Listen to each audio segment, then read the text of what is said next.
tell the guys, we're thin but mighty. Anybody that's ever asked about our program over the last few years, I've been saying the same thing. And Princeton's always been a tough football team. One thing about us is we're going to play tough. We love to hit. Hitting is like preached, and it's like the gospel in Princeton. I don't want to have all these rules and all these things that you got to try and memorize. Just the word all in. All in. Football is one of the greatest sports in the world. It was certainly emotional, no doubt about it. It always is between us and Ocean City. I don't like losing. The kids don't like losing. And I don't want to lose to the same team over and over and over again. We want to win a state championship. What's going on, everybody? Welcome into Cal One-on-One right here on Cape Atlantic Live. I'm your host, Nick Kosko. We are presented by Ulmer's Appliance Service. Rolling out our baseball previews as we are just about set for first pitch here in the spring of 2025. With me is EHT Baseball coach Bryan Carmichael. Coach, good to talk to you again.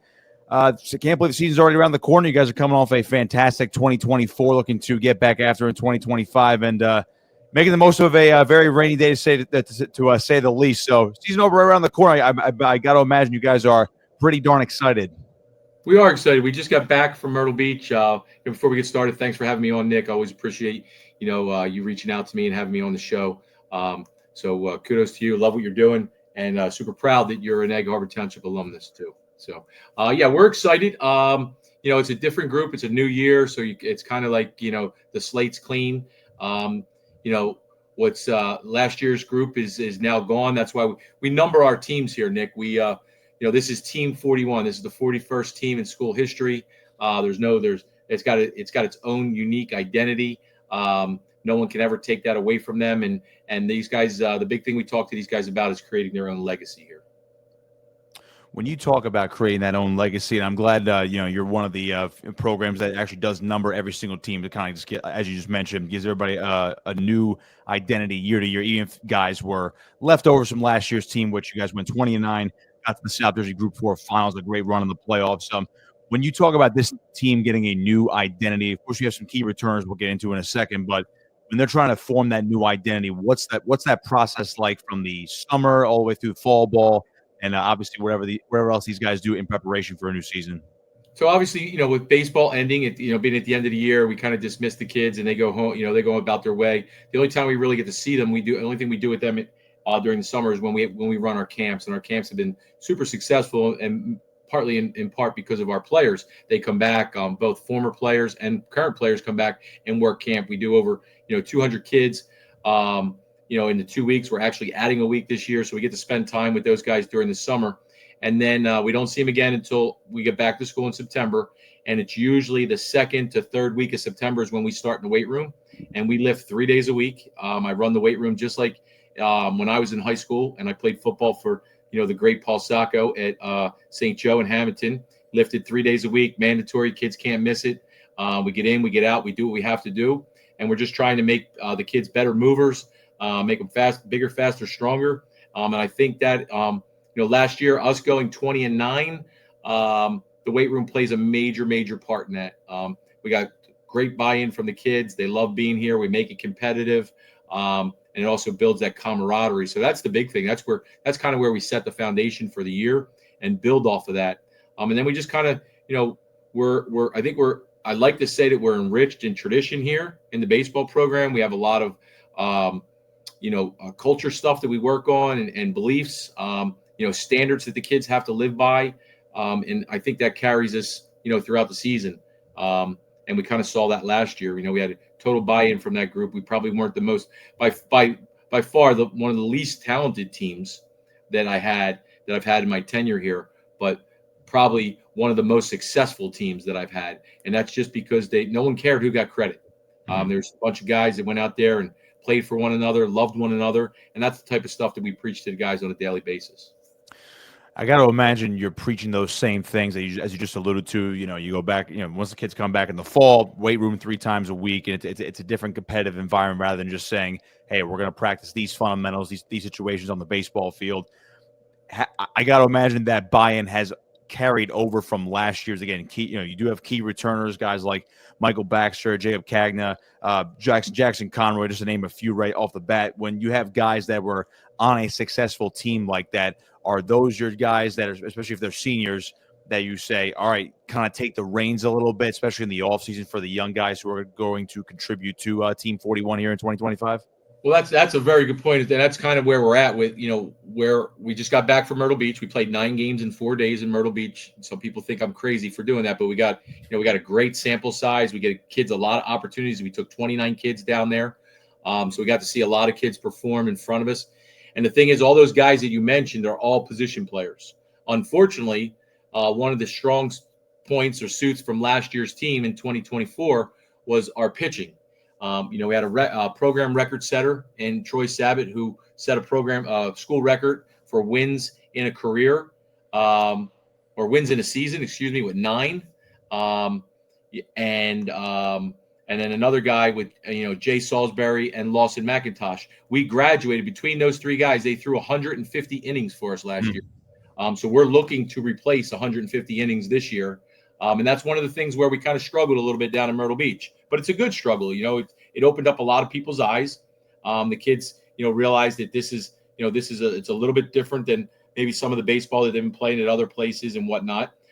So we got our work cut out for us. And we just did uniforms prior to me getting on here with you. And we had a meeting with the kids and kind of set our varsity and JV roster. And we have some young, talented arms that need to be led. But the problem is we just don't have a lot of experience on the mound right now. So that's where we're at. When you look at a guy, and I think I alluded to him before we got on the air, Chip Clooney, he threw some innings for you last year, I believe around 10 or so, maybe a little bit more if my numbers are incorrect, but he's still a young buck. He's going to be, I believe, a junior this year. Is he one of those guys you're looking to step up in maybe the starting rotation, or maybe give you some good arm depth in the back end of the bullpen? Well, yeah. So the way things worked out this year, especially with us starting early, I'm not a big fan of us starting on March 26th. I just feel like it's not a lot of time. We're pushing the kids as a coaching staff to try and get them to, because there's certain things that we have to get in and go over. And I just feel like we're rushed right now, and we're asking the kids to move at a pace that I don't think they're ready to move at this early in the season. Looking at our returning pitching, Cagno obviously was our number 4. He probably elevates himself to our number 1 at this point in time. I think he threw 20-some innings for us last year. And then, like you mentioned, Chip Clooney threw 10 innings for us last year. His role is going to be, elevated tremendously. He threw really well for us. Both those guys threw really well down in Myrtle Beach for us. So we have some guys that they're going to be able to get the job done. We just don't have that nucleus yet. And we're still working, it's still a work in progress. This time last year when I talked to you, and my coaches, on the way home, we met, we were sitting on the bus, we got a 12-hour ride. So we got a lot of time to talk. And they were like, Coach, you're saying the same stuff you said last year, and somehow we won 20 games. So, hopefully that's the case this year. I don't know. We're going to go about our business the way we do things, constantly hammer home the fundamentals and just keep getting better and better every day. That's our motto here. When you talk about those fundamentals, what do you exactly focus in on when it comes to the pitching side of things? Yeah, again, some of the guys that I mentioned that you did bring back this year, a lot of position players. You're going to bring a lot of talent, a lot of talented bats back here in 2025. But when you're talking about elevating guys to bigger roles on the pitching staff, particularly your starters, what do you exactly focus in on? And again, you've seen a lot of game action now. You said 9 games in 4 days, so you got a good sample size. What do you focus in on? Is it pitch count, pitch speed, it's selection of pitches? How do you exactly go about that, especially with your starters? Right now, how are we going to – so, all our guys were on pitch counts last week. They're going to be on pitch counts this week. I would like to think that we're going to have anywhere from 6 to 8 guys to get through the series this week with Ocean City on Wednesday and Thursday, just because, guys, it's early. It's way too early. It's way too early for this. Normally in the past, the way things were, we would start the first Friday of March, and then we have the entire month of March to scrimmage. I've got some alumni that are on the staff, and one of them was saying to me the other day, Coach, when I played, I had 60 some at bats in the preseason. My guys aren't even going to come close to that this year. And the same thing is said. It could be true, said for the pitchers, where we start off maybe the first time they throw, inter squad, or for us it's an inning, and then the next time we bump them up to 2 innings. So it's through that whole month of March we had that opportunity to do that. Cagna and Clooney, they both threw twice down in Myrtle Beach. Both threw. They were up to 3 innings. So maybe on Tuesday or Wednesday and Thursday, maybe they throw 4, maybe they get to 5. I don't know. That's kind of pushing it at this point. I would think our pitch counts aren't anywhere near where they need to be starting the season. So I understand why they're doing it. And if you look at our schedule, when I did the schedule, I made sure like we're only playing 2 games this week because I knew that our arms were not going to be ready to add a 3rd game. And then the following week, we're only playing 2 games. And then the following week after that, when we get to the 3rd week of the season, we add a 3rd game, just because we're still building guys up. So the big thing that we look for right now, if you're looking, the big thing that we preach to the guys right now, they have to be able to throw strikes. If they can't throw strikes, they can't pitch for us. That's just they got to be able to command the zone. If they can't command the zone, it's really difficult for us to be successful as a program.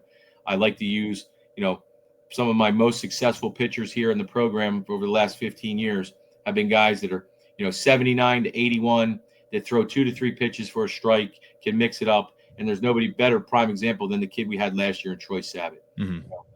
With 9-game winner last year, didn't throw any harder than 79 miles an hour, but somehow, kept his pitch counts down, kept guys off balance, threw to both sides of the plate, up and down, and we're able to spin, some breaking balls and change ups and locate those pitches. And he was really successful doing it. That's what we need. We need guys like that.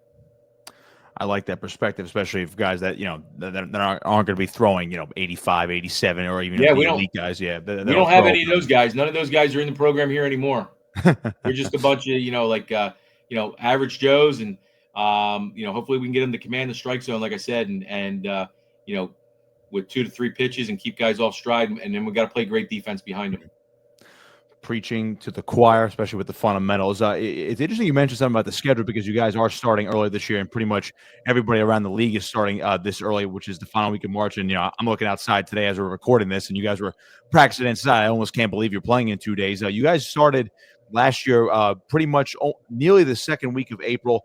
Got off to a good start, had a little bit of a lull, then started putting together a couple of winning streaks.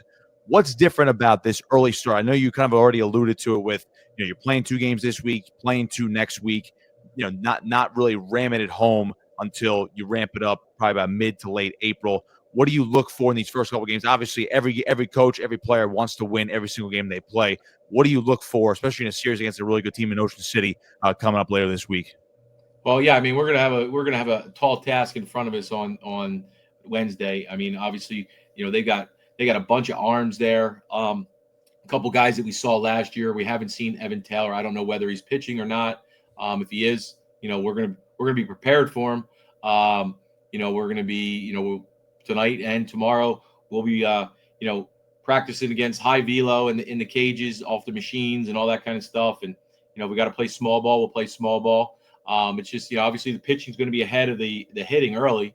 And we saw that this week down in Myrtle Beach. We saw some pretty guys. I tell you what, probably the toughest schedule that we've ever played at Ripken. We saw some really good teams. We I guess it was Wednesday Wednesday. Was it Wednesday? No, Thursday night we saw Vanderbilt commit, and he was every bit of 94, and somehow we scratched 2 runs off of him in the first. So we've seen the velo. They've got a healthy stable of arms over there. I know my guys are looking forward to it. We saw Travis Large last year, and he did a tremendous job against us. Nothing but respect for that guy. I thought he was probably the best arm that we've seen an entire year last year. And then I believe Nolan Bouchard threw against us here at Egg Harbor, and we were able to win that with Sabat on the mound. So early on, I guess I just want my guys to compete. That's the big thing. Get in the box and battle. Dominate the routine play defensively. We just talked about it with the pitchers. We want our pitchers to throw strikes, pitch to contact. Get ahead of guys. Limit the amount of walks and freebies. Freebies are, if we can win the freebie war, we'll be all right. I like that. Win the freebie war. You guys are in a pretty loaded division. I correct me if I'm wrong, but I think it works like the other sports where I guess the better season you have, you're usually realigned with the other top teams in the Cape Atlantic League. You guys are in the American Division, Hamilton, Mainland, Millville. We already talked about Ocean City. Of course, St. Augustine Prep always in top contention in their playoff group as well. And, again, towards the top of the Cape Atlantic League, and Violin is also rounding out your division this year. When you look at last year's team, and not to live in the past, but of course the run you guys made last year, putting it all together last year, potentially doing something similar here in 2025. I got to imagine with the culture that you've instilled in the program, you relish in the competition to compete against, everybody in the Cape Atlantic League, but against especially those top teams in the Cal, especially the likes of, Ocean City, how Mainland might look this year, and of course St. Augustine Prep, among others. Yes, absolutely. So, I always say, like, obviously, some schools, most of the schools, we're one of the only schools in the American division that is not either a choice or a private school. So we play with the hand that we're dealt, and we're gonna, that's just the nature of the beast, and we're gonna make sure that we those guys are gonna be prepared. People ask all the time, and I say, listen, we got to figure out a way to beat those guys, even though they've got guys from some of these schools have guys from all over South Jersey. They're in our division, and we got to play them twice, and once at home and once away, and somehow we got to figure out a way to beat them. We enjoy the competition. We think it makes us. I mean, if I remember correctly, I want to say last year in the division we went 7-5, and so that means we went 13-4 outside of the division, I believe, if my math is correct on that. And I believe that's what helps us with our run in the playoffs. We saw two very good elite arms in the playoffs.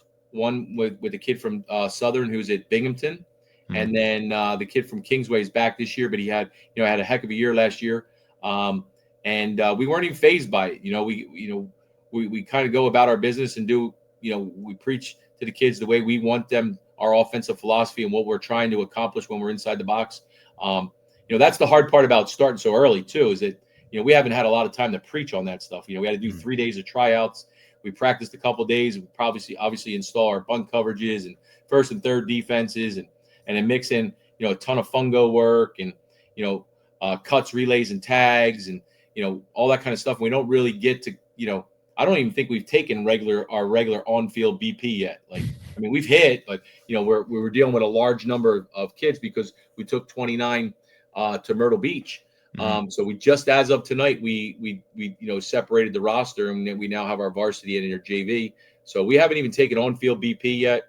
That was something we were looking forward to doing today, but the weather didn't cooperate with us. It's just, I just feel very crunched with this, with the schedule, and I understand why they're doing it. It helps, spread the season out because we lost the week a year or two ago, but it's just, I would prefer it to be at the end of the year, not the beginning of the year. It's just, more I sit here and talk to you, the more things are going through my head. Oh, we didn't cover that yet. We didn't do this yet, so on and so forth. So we're obviously going to go into the game on third. We can't get everything in. So we're going to go into the game on Wednesday, a little bit unprepared. And that's part of the reason why we're only playing 2 games this week too.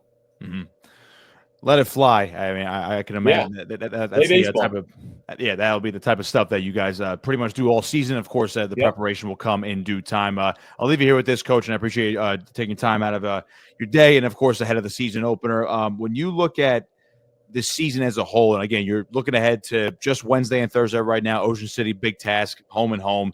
But circling back to Team 41 and just the expectations of the program, and I'm glad the way you already phrased it already, playing in the top division in this league here in South Jersey, where you guys aren't a choice school, not a private school. You've prided yourselves on that for, I would imagine, all 41 years of existence. When you take a look at the expectations, trying to bring a South Jersey title, maybe eventually a state title down to Egg Harbor Township through the baseball program, are the kids aware of that too? Because you mentioned how they're trying to create their own identity year to year. A lot of the returners from last season know that they're right there. Yeah, they're knocking on the door of something special like that. Are they aware of that? And if they are, how do they approach that from a competitive standpoint? And what do you guys do as a staff? So, one of the big things, we talked about, I've mentioned to you about our culture and the things that we believe in, and we preach to these kids.